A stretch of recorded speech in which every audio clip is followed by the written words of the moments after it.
ભારત ઘેટાની જૈવ વિવિધતાથી સમૃદ્ધ છે.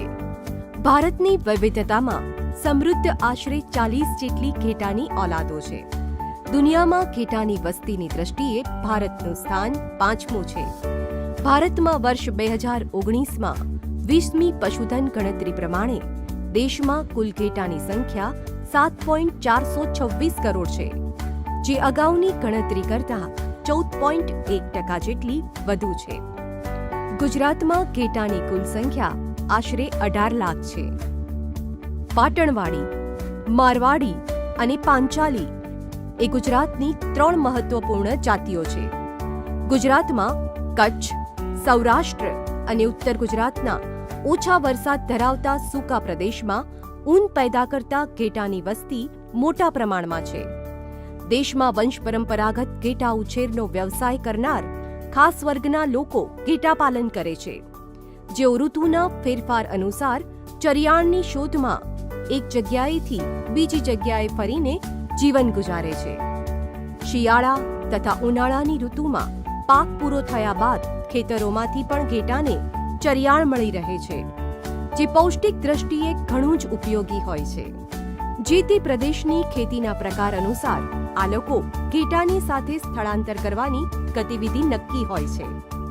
ચોમાસામાં બધી જ ખેડાણ જમીનમાં પાક ઉગાડેલા હોય ત્યારે આ લોકો સૂકા કે ડુંગરાળ પ્રદેશ તરફ રહે છે. આમ કરવાથી ઘેટા પાકને નુકસાન ન કરે તે હેતુસરે છે. વળી ઘેટાને પાણી ભરાઈ ન રહે તેવી જગ્યા રહેવા અને ચરવા માટે મળી રહે છે.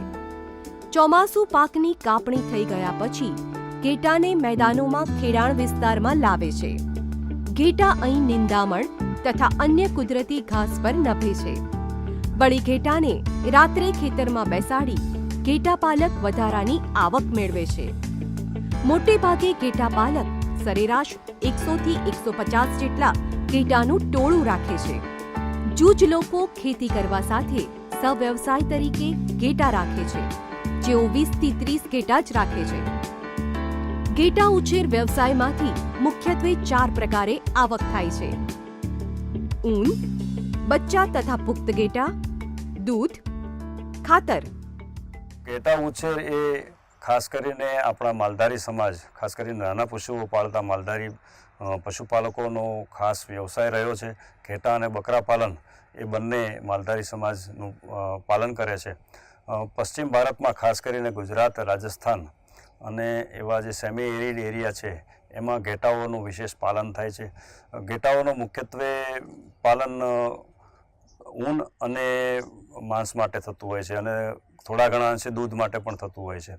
ખાસ કરીને ભારતની ઘેટાની ઓલાદો એ કામળા માટે જે કોર્સ વૂલ કહેવાય છે, જે થોડું જાડું ઊન કહેવાય છે, એના ઉત્પાદન માટે પ્રખ્યાત છે. ખાસ કરીને પાટણવાડી અને મારવાડી ઘેટાઓ અને રાજસ્થાનના માગરા અને ચોકલા, આ ઓલાદની જે ઘેટાની જાતો છે એ કાર્પેટ વૂલ પ્રોડક્શન માટે ખૂબ જ પ્રખ્યાત છે. ભારતની ઓલાદોમાં ખાસ કરીને કામળા માટેનું કોર્સ વૂલ પ્રોડ્યુસ થાય છે અને એના કારણે ધાબળાઓ અને કામળા બનાવવા માટે આ ઊનનો સારો એવો ઉપયોગ થાય છે. પાટણવાડી ઉત્તર ગુજરાતના પાટણની આસપાસ આ ઓલાદનો વતન પ્રદેશ આવેલો હોય આ જાત પાટણવાડી ઘેટા તરીકે ઓળખાય છે. આ ઓલાદને ગુજરાતી તથા દેશી નામથી પણ ઓળખવામાં આવે છે, જે મુખ્યત્વે ગુજરાતના પાટણ, મહેસાણા, સુરેન્દ્રનગર, રાજકોટ, કચ્છ અને જામનગર જિલ્લામાં જોવા મળે છે. શારીરિક લક્ષણો: આ ઘેટા મધ્યમથી મોટા કદના હોય છે. આ ઘેટાનું માથું ઘેરા બદામી રંગનું અને નાક પોપટની ચાંચ આકારનું વાંકું અને ધ્યાન ખેંચે તેવું હોય છે. નર અને માદા બંનેને શિંગડા હોતા નથી. કાન મધ્યમ કદના, લબડતા અને અંદરની બાજુએ વળેલા. ગરદન ટૂંકી અને પાતળી હોય છે. પૂંછડી ટૂંકી અને પાતળી હોય છે. આંખો પીળાશ પડતી હોય છે. આર્થિક લક્ષણો: નરનું પુખ્ત વયે સરેરાશ વજન 35 થી 45 કિલોગ્રામ, જ્યારે પુખ્ત વયની ઘેટીનું વજન 28 થી 35 કિલોગ્રામ હોય છે. સામાન્ય રીતે તાજા જન્મેલા બચ્ચાનું વજન 3 થી 3.5 કિલોગ્રામ હોય છે. દૈનિક દૂધ ઉત્પાદન આશરે 400 થી 500 મિલીલીટર જેટલું હોય છે.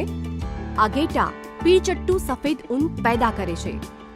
આ ઘેટાનું ઊન મારવાડી ઘેટાના ઊનની સરખામણીએ સુવાળું અને બારીક હોય છે. જાનવર દીઠ વાર્ષિક સરેરાશ ઊન ઉત્પાદન 1000 થી 1200 ગ્રામ જેટલું હોય છે. ઊનના તારની લંબાઈ સરેરાશ 5.25 સેન્ટીમીટર હોય છે. ઊનના તાંતણાની જાડાઈ 32 માઇક્રોન હોય છે. મારવાડી ઘેટા. આ ઓલાદનું મૂળ વતન રાજસ્થાનનો મારવાડ પ્રદેશ છે. આ ઓલાદ ગુજરાત રાજ્યમાં કચ્છ, સૌરાષ્ટ્ર અને ઉત્તર ગુજરાતના વિસ્તારમાં જોવા મળે છે. ગુજરાતમાં માલધારી કુટુંબો વંશ પરંપરાગત રીતે આ ઘેટાનો ઉછેર કરે છે, જે શિયાળામાં મધ્ય અને દક્ષિણ ગુજરાત તરફ સ્થળાંતર કરે છે અને ચોમાસાના પ્રારંભે પાછા ફરે છે. શારીરિક લક્ષણો: મધ્યમ કદ, માથું કાળા રંગનું, નાક સીધું અને લાંબુ, કાન ટૂંકા અને લબડતા હોય છે, પૂંછડી ટૂંકીથી મધ્યમ અને પાતળી હોય છે, આંખો ચમકતી અને પીળી હોય છે. ઘેટા અને ઘેટીને શિંગડા હોતા નથી. આર્થિક લક્ષણો: પુખ્ત નર ઘેટાનું વજન 35 થી 45 કિલોગ્રામ, જ્યારે પુખ્ત ઘેટીનું વજન 28 થી 35 કિલોગ્રામ હોય છે.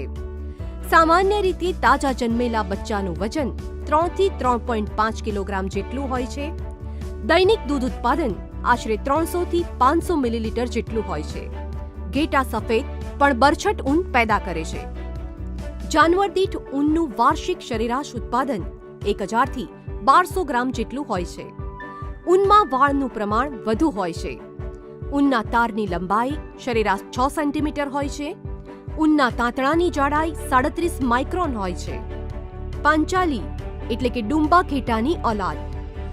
ગુજરાતના ચોટીલા અને સુરેન્દ્રનગરની આસપાસના વિસ્તારમાં આ ઓલાદ જોવા મળે છે, જે પાંચાલ પ્રદેશ તરીકે ઓળખાય છે.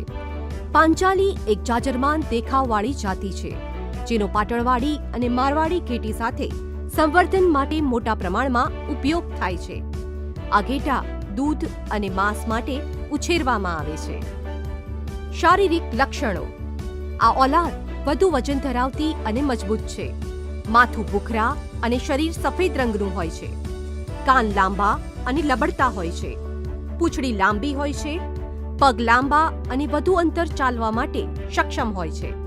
બાવલું સુવિકસિત હોય છે. આર્થિક લક્ષણો: નર ઘેટાનું વજન 53 થી 82 કિલોગ્રામ હોય છે. માદા ઘેટીનું વજન 32 થી 73 કિલોગ્રામ હોય છે. દૈનિક દૂધ ઉત્પાદન આશરે 1 થી 1.2 લીટર હોય છે. બરછટ કે જાડું ઊન ધરાવે છે, જેમાં વાળનું પ્રમાણ વધુ હોય છે તથા પ્રમાણમાં લાંબા તાંતણાનું ઊન હોય છે. ઘેટાનો આહાર: ભારતમાં મુખ્યત્વે ઘેટાને ચરિયાણ કે પડતર જમીન પર કુદરતી રીતે ઉગતા ઘાસ પર ચરાવીને નિભાવવામાં આવે છે. ચોમાસા દરમિયાન માલધારીઓ ઘેટા સાથે ઓછો વરસાદ પડતો હોય તેવા અને સહેજ ઊંચાણવાળા ડુંગરાળ પ્રદેશમાં રહે છે. ચોમાસુ પાકની કાપણી પછી માલધારીઓ ઘેટાને મેદાનોમાં ખેડાણ વિસ્તારમાં લાવે છે. ઘેટા અહીં હવે નિંદામણ અને અન્ય કુદરતી રીતે ઉગતા ઘાસ પર નભે છે. પૂરક ઘાસચારો અને દાણ: ચારો જો હલકો હોય તો તંદુરસ્તી અને ઉત્પાદનનું ધોરણ જાળવી રાખવા માટે ઘેટાને દાણ મિશ્રણ પણ ખવડાવવું જરૂરી છે. દાણ મિશ્રણમાં સિંગ, તલ કે અળસીનો ખોળ ઘેટા દીઠ રોજ 110 થી 225 ગ્રામ જેટલો આપવો. સાથે દાણ મિશ્રણના 5 થી 10 ગ્રામ જેટલું મીઠું અને ક્ષાર મિશ્રણ પણ આપવું. પ્રજનનની ઋતુ પહેલા ઘેટીઓનો ખોરાક: ઘેટીઓના ટોળામાં સંવર્ધન માટે નર ઘેટા ભેગા કરવાના 2 અઠવાડિયા પહેલા એટલે કે પ્રજનનની ઋતુ શરૂ થયા પહેલા ઘેટીઓને વધુ પોષક ખોરાક આપવામાં આવે છે. આ ક્રિયાને અંગ્રેજીમાં ફ્લશિંગ કહે છે, જેથી ઘેટીઓ વહેલી ગરમીમાં આવે છે. જોડકા બચ્ચા જન્મવાનું પ્રમાણ વધે છે અને બધી ઘેટીઓ લગભગ એક સાથે ફળી હોવાથી ટૂંકા ગાળા દરમિયાન વિવાય છે, જેને લીધે માવજત વધુ અનુકૂળ પડે છે. ચારાની ગુણવત્તા અને પ્રાપ્યતા અનુસાર દરેક ઘેટીને 200 થી 250 ગ્રામ દાણ અથવા મકાઈ, જવ કે જુવાર કે અન્ય બજારમાં ઉપલબ્ધ તૈયાર દાણ આપવું. લીલા ચારામાં રજકો અને અન્ય કઠોળ વર્ગનો ઘાસચારો આપવો. સગર્ભા અને દૂજણી ઘેટીનો ખોરાક અને સાર સંભાળ: ઘેટીઓમાં ગર્ભકાળ એટલે કે સગર્ભાવસ્થા 5 મહિના જેટલો હોય છે. ઘેટીના શરીરમાં ગર્ભની મોટાભાગની વૃદ્ધિ ગર્ભકાળના પાછલા અડધા સમય દરમિયાન થાય છે. આથી તેને છેલ્લા અઢી માસમાં વધારે પોષણની જરૂર પડે છે.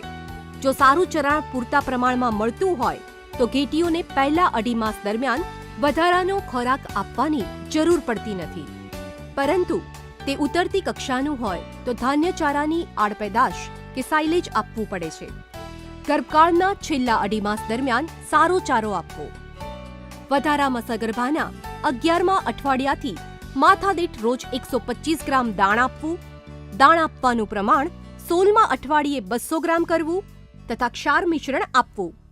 ઘેટાઓની સંખ્યા ઉત્તરોત્તર ઘટી રહી છે, એ ખૂબ ચિંતાનો વિષય છે. ગુજરાતમાં પાટણવાડી અને મારવાડી ઘેટાઓ પ્રખ્યાત છે. આ ઉપરાંત દૂધ માટેની ખાસ વેરાયટી ડુમા એ પાટણવાડી અને અન્ય ઓલાદના સંકરણથી પેદા થયેલી એ જાત છે કે જે પ્રમાણમાં થોડા ઊંચા હોય છે, થોડું કોર્સ એટલે કે જાડું ઊન હોય છે અને ઉત્તમ દૂધ ઉત્પાદક તરીકે આ શહેરી વિસ્તારની આજુબાજુના પેરી અર્બન એરિયાની અંદર જોવા મળતી આ જાત છે. એટલે ડુમા અને પાટણવાડી આ બંને ખૂબ સારું દૂધ ઉત્પાદન આપે છે. આ ઉપરાંત સારી ગુણવત્તાનું ઊન પણ આપે છે. ઘેટા ઉત્પાદનથી આપણા પશુપાલકોને સારી એવી અર્થોપાર્જન થાય છે અને એમની આજીવિકામાં ખૂબ જ મહત્વનો ફાળો આપે છે. આ ઉપરાંત ખેતરોની અંદર ઘેટાને બેસાડવામાં આવે અને એના કારણે જે ખાતર પેદા થાય છે એનો પણ ખેડૂતો ખૂબ મોટો લાભ લે છે અને ઓર્ગેનિક પ્રોડક્શનની અંદર પણ એ રીતે ઘેટાઓ અને બકરાઓ ખાસ કરીને એ સારો એવો ફાળો આપે છે. ઘેટીને જેમ સારો ખોરાક આપીએ તેમ દૂધ ઉત્પાદન વધે છે. દૂધણી ઘેટી દીઠ રોજ 200 થી 450 ગ્રામ દાણ આપવું. બચ્ચાનું જતન. જન્મ બાદ બચ્ચું દૂધ ધાવીને ઝડપથી શારીરિક વિકાસ સાધે છે. બચ્ચા માટે જન્મ પછીના 2 દિવસનો સમય બહુ અગત્યનો ગણાય છે. મોટાભાગના બચ્ચા આ સમય દરમિયાન ઠંડીથી, નબળાઈથી, ઘેટીઓએ દૂધ ન ધવડાવતા, આંચળ બંધાઈ જવાથી કે બચ્ચું ત્યજી દેવાના કારણોથી મરણ પામે છે. આમ બચ્ચું જન્મ્યા બાદ શ્વાસોશ્વાસ શરૂ થયો કે નહીં તેની ખાતરી કરવી. ઘેટી જાતે જ બચ્ચાને ચાટીને ચોખ્ખું કરી નાખે છે. બચ્ચું કોરું થયા બાદ ડૂટીનો નાળ માપસર રાખીને કાપી આયોડીનથી જંતુમુક્ત કરવું. થોડી મિનિટોમાં જ બચ્ચું પોતાની મેળે ઊભું થઈ ધાવવા લાગશે. નબળા બચ્ચાને ધવરાવવામાં મદદ કરવી. નર ઘેટાની સાર સંભાળ અને માવજત. ઘેટા વ્યવસાયમાંથી મળતા નફામાં સંવર્ધન માટેના ઘેટાનો અગત્યનો ફાળો છે. ઘેટા બહુ જાડા, તગડા, ચરબીવાળા હોય તો પ્રજનન શક્તિ ઓછી થાય છે. તેથી મર્યાદિત ખોરાક અને વધુ કસરત કરાવીને ચરબી ઉતારવી અને સ્ફૂર્તિલા કરવા. ઘેટાને અલગ વાડામાં જુદા રાખીને માથાદીઠ દૈનિક 200 થી 450 ગ્રામ દાણ તથા 1 થી 2 કિલો લીલો ચારો અને ક્ષાર મિશ્રણ આપવું. સંવર્ધન કાળ દરમિયાન ઘેટાના શરીર પરથી ઊન કાતરી લેવું. આમ કરવાથી શરીરનું તાપમાન સારી રીતે જળવાતા ઘેટાની પ્રજનન ક્ષમતા વધે છે. ઘેટાના રહેઠાણ. કાંટાળા ઝાખરાની વાડથી રક્ષિત સમતલ ઊંચી જગ્યામાં ટોળાને રાખવા.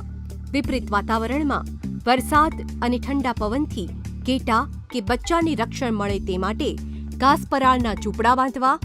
ઘેટાના ટોળાને સ્થાયી સ્વરૂપે રાખવા હોય તો પાકી ગમાણ, ઊભા રહેવાની જગ્યા, છાપરું, પાણી પીવાના હવાડા વગેરેની વ્યવસ્થા જરૂરી રહે છે. ઘેટામાં રોગ નિયંત્રણના પગલાં. ઘેટા માંદગીથી પીડાતા હોવા છતાં સાચા ઘેટાની માફક જ નિત્યક્રમ ચાલુ રાખે છે.